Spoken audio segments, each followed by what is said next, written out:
ଯାତ୍ରା କାର୍ଯ୍ୟକ୍ରମରେ ଆପଣଙ୍କୁ ସ୍ୱାଗତ କରୁ। ଆସନ୍ତୁ ଆମେ ପାଳକ ପ୍ରେମାଶିଷ ସତମାଙ୍କ ଦ୍ୱାରା ଲିଖିତ ଆଜିର ଡିଭୋସନ ବିଷୟରେ ଚର୍ଚ୍ଚା କରିବା।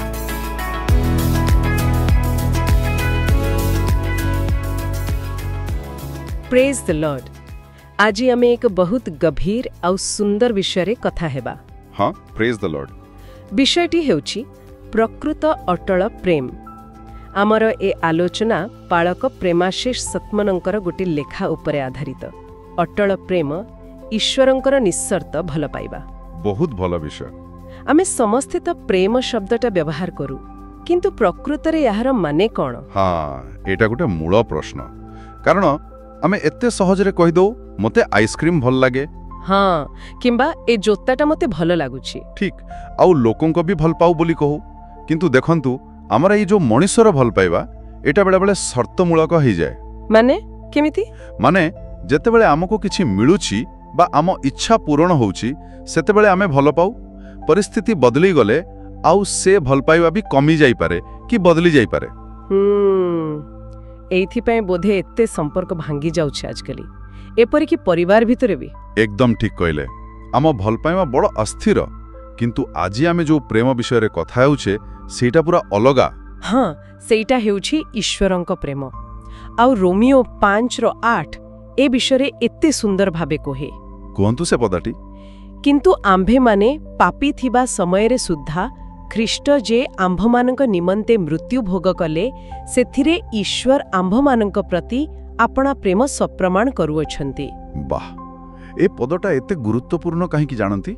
कारण एइटा ही परमेश्वरंक प्रेमर मूल कथा देखाए। केमिति?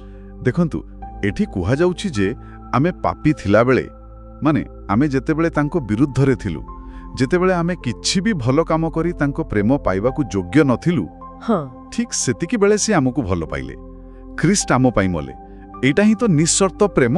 ओहो, माने ए प्रेम आम काम उपरे आमे केमिति अछु सेटा देखेनी। बिल्कुल नुहे। एहा परमेश्वरंकर निज स्वभावरु आसे, तांकर निष्पत्तिरु आसे, आम भलो मंद उपरे निर्भर करेनी। अच्छा, तेबे ए प्रेमर गुण कौन कौन? 1 करिन्थियो 13 रे तो बहुत किछि लेखा अछि। हाँ, 1 करिन्थियो 13 तो प्रेमर गोटे पूरा चित्र दिए। कहे प्रेम दीर्घसहिष्णु, माने बहुत धैर्यवान। हाँ, सहजरे हार मानेनी, भूल हेले भी अपेक्षा करे। आउ कहे प्रेम हितजनक, माने सबुबेले अन्यर भलो चाहे। आउ यह ईर्ष्या करे नाही, अहंकार करे नाही, निज स्वार्थ खोजे नाही। एटा देखंतु आमे मनीष प्रेमर पूरा उल्टा। हाँ, आमे तो बेसी निज कथा ही भाबू। आउ यह सहजरे विरक्त हुए नाही, अन्यर दोष मने रखे नाही, सबु सही जाए, सबु विश्वास करे, सबु आशा करे, सबुथिरे धैर्य धरे। एटा होची परमेश्वरंक प्रेमर चित्र, स्थिर, अटल, सबुबेले समान। शुणिबाको तो बहुत भल लागुछि, किंतु माने ग्रहण करबाकू टिके कष्ट लागुछि। काई की? कारण आमे तो निजर भूल त्रुटि सबु जानू। जदि मो निज भूल पाई जणे मनीष मते छाड़ी देई पारे, तेबे परमेश्वर जे एते पवित्र, तांकर ए सिद्ध प्रेम मो भली जणे असिद्ध लोक पाई केमिति सत हेबो? बस एइठी तो परमेश्वरंक प्रेमर महानता। देखंतु, ए प्रेम आम योग्यता कि अयोग्यता देखे नाही। आमे निजको हुए तो अयोग्य भाबी पारू, आउ सत कहबाकू गेले आमे तांको प्रेम पाइबाकू योग्य नुह। किंतु कथाटा आम उपरे नाही। ताहले काहा उपरे? तांको निज विश्वस्तता उपरे, तांको चरित्र उपरे, आमको भल पाइबारे तांको निष्पत्ति उपरे। एहा गुटे उपहार परी। आमे एहाकू कमेई पारिबानी, केवल ग्रहण करि पारिबा। माने आमे जेते भंगा हेले भी ए प्रेम आम पाई अछि। निश्चय, सबुबेले अछि। एहा प्रकृतिर एक बड़ आश्वासना। तेबे ए जो अद्भुत निस्सर्त प्रेम, एहाकू खाली ग्रहण करी निज पाखरे रखिबा पाई नुहे बोधे। ना ना, बिल्कुल नुहे। एहार गोटे व्यावहारिक दिग अछि। कौन सेटा? जेतेबेले आमे प्रकृतरे अनुभव करू जे परमेश्वर आमको केमिति भल पांती बिना शर्तरे, सेतेबेले एहा आमको गोटे नुआ शक्ति दिए। को काम पाई? अन्यमानंकु भल पाइबा पाई। और सेमानंकु सेमानंकर योग्यता देखि नुहे कि सेमाने आम पाई कोन करि पारिबे सेइटा देखि नुहे। ताहले केमिति? बरं परमेश्वरंक आखिरे सेमानंकर केते मूल्य सेइटा देखि भल पाइबाकू सिखाए। ଏହା ଆମ ସମ୍ପର୍କଗୁଡ଼ିକୁ ପୁରା ବଦଳାଇ ଦେଇପାରେ, ସ୍ୱାର୍ଥପରତାରୁ ନିଃସ୍ୱାର୍ଥପରତା ଆଡ଼କୁ ନେଇଯାଇପାରେ। ବା ତାହେଲେ ମୋଟାମୋଟି ଭାବରେ ଯେତେବେଳେ ଆମେ ପ୍ରେମ କହୁଛୁ, ଖାସ୍ କରି ପରମେଶ୍ୱରଙ୍କ ପ୍ରେମ ବିଷୟରେ, ଆମେ ଏମିତି ଏକ ପ୍ରେମ ବିଷୟରେ କହୁଛୁ ଯାହା ଅଟଳ, ହଁ, ସ୍ଥିର, ସର୍ତ୍ତବିହୀନ, ଖ୍ରୀଷ୍ଟଙ୍କ ବଳିଦାନ ଦ୍ୱାରା ପ୍ରମାଣିତ, ହଁ, ଆଉ ଆମ ଯୋଗ୍ୟତା ଉପରେ ଏକଦମ ନିର୍ଭର କରେନି। ଏହା ସବୁବେଳେ ଆମ ପାଇଁ ଅଛି। ଏକଦମ ସଠିକ।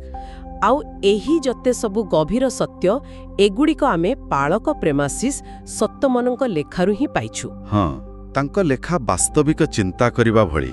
ଏହା ଆମକୁ ଗୋଟିଏ ବଡ଼ ପ୍ରଶ୍ନ ପାଖରେ ଛାଡ଼ି ଦେଉଛି। ପ୍ରକୃତରେ ଶେଷରେ ଏହି ଚିନ୍ତାଟା ରହୁଛି, ଯଦି ଆମେ ସତରେ ପରମେଶ୍ୱରଙ୍କର ଏହି ଅବିଚଳ ନିଃସର୍ତ୍ତ ପ୍ରେମର ଗଭୀରତାକୁ ହୃଦୟ ଭିତରେ ଗ୍ରହଣ କରିପାରିବା, ତାହେଲେ କ'ଣ ହେବ?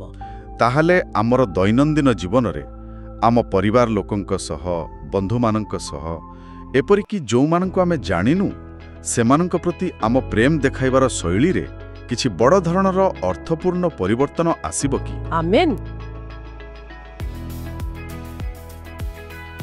ଆଜି ଆତ୍ମିକ ଯାତ୍ରା କାର୍ଯ୍ୟକ୍ରମରେ ଯୋଗ ଦେବା ପାଇଁ ଧନ୍ୟବାଦ, ଯେଉଁଠି ଆମେ ପ୍ରତିଦିନ ପରମେଶ୍ୱରଙ୍କ ବାକ୍ୟ ଆଲୋଚନା କରୁଅଛୁ। ଯଦି ଏହି କାର୍ଯ୍ୟକ୍ରମ ଆପଣଙ୍କୁ ଆଶୀର୍ବାଦ ଦେଇଅଛି, ତେବେ ଏହାକୁ ଆପଣା ଫ୍ୟାମିଲି ଆଉ ଫ୍ରେଣ୍ଡସ୍ ହ୍ୱାଟ୍ସଆପ୍ ଗ୍ରୁପ୍ରେ ସେୟାର କରନ୍ତୁ। ଆସନ୍ତାକାଲି ପୁଣି ଦେଖା ହେବା। ଧନ୍ୟବାଦ।